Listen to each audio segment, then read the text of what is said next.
rock. They've both got tremendous vision for the future. And to me, online instruction is a great way to reach out and to get more revenue, more students, more people involved in using collaboration and not losing the rigor and the relevance in the process.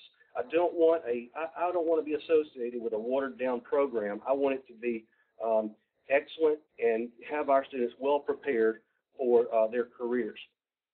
Another thing that we're doing for some advertisement is we've just begun creating our own commercials. We're going to shoot our own commercials here at the college. We have a studio, and we bought about $10,000 worth of cable TV spots for the month of February and May, and that is going to be our major campaign blitz.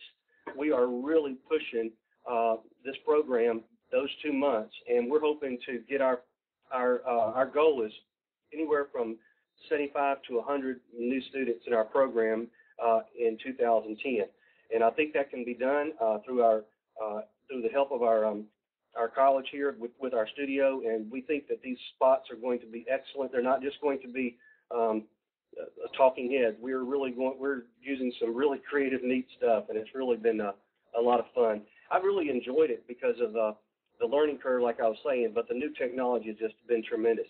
If you'll go to the next slide, Matt, I'd appreciate it.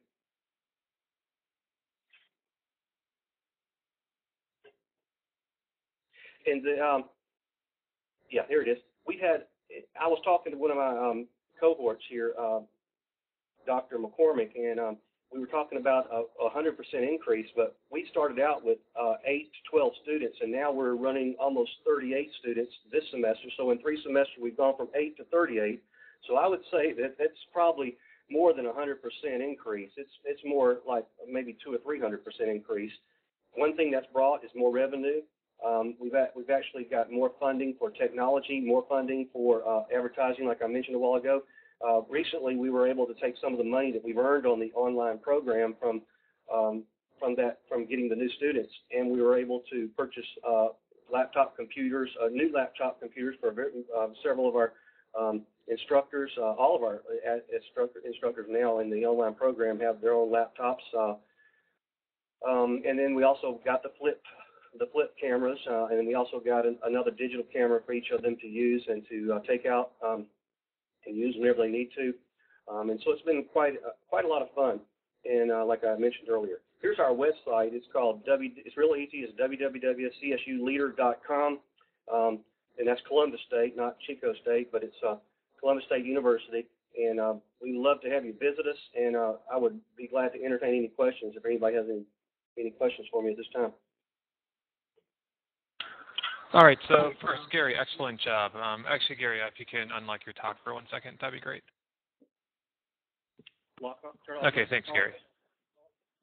Turn off your talk for a second there, just so we don't get an echo. Okay, great. So first of all, everyone, please give Gary a big round of applause down there. That's I think, some really excellent data, as I kind of shared with Gary earlier on. I think the fact that they were able to kind of tie in all these results directly to their program, I think, is pretty fantastic, and I think that's going to really help justify a lot of what they're doing going forward and when they have new creative ideas. So first, so if you have any questions or comments, type those in down below. Gary, actually, there are a couple of other questions while you're going on. Who just want to know a little bit more about the work you're doing with ePortfolios. That seemed to be a pretty popular theme. So could you just talk about your ePortfolio work down there for about another minute or so? Yeah, sure. I found out about Epsilon, which is actually housed there in New York City. It's part of the New York Times organization. They're the parent company, and right now they provide free ePortfolio access for any student that wants it, and it's a really cool program. It gives the students a chance to post pictures. They also are required to post some of their artifacts. We call them artifacts, things that they produce out in the field when they do their internship. If they do an induction program for parents or for new employees or something like that, then they would post that information as an artifact in their ePortfolio under Epsilon. If you just go to Epsilon, EPSILEN, I think that's how it's spelled. That's the site, and it's really got a lot of capability. To me, it's kind of like Facebook, except it doesn't have all the people throwing snowballs at you and inviting you to parties and stuff like that. It's more professional. I still have a Facebook account, but I can link it to my Epsilon account. It has places for all types of different kinds of files to be kept on it. And the greatest thing about it is I don't have to worry about my computer crashing with all the students' information in my computer. It's stored outside at the Epsilon account or at their building or wherever, and so I don't have to worry about it. And the neatest thing is it's free. So my last name is spelled Shouppe, Shouppe, and you can go to my website on Epsilon and look at my homepage.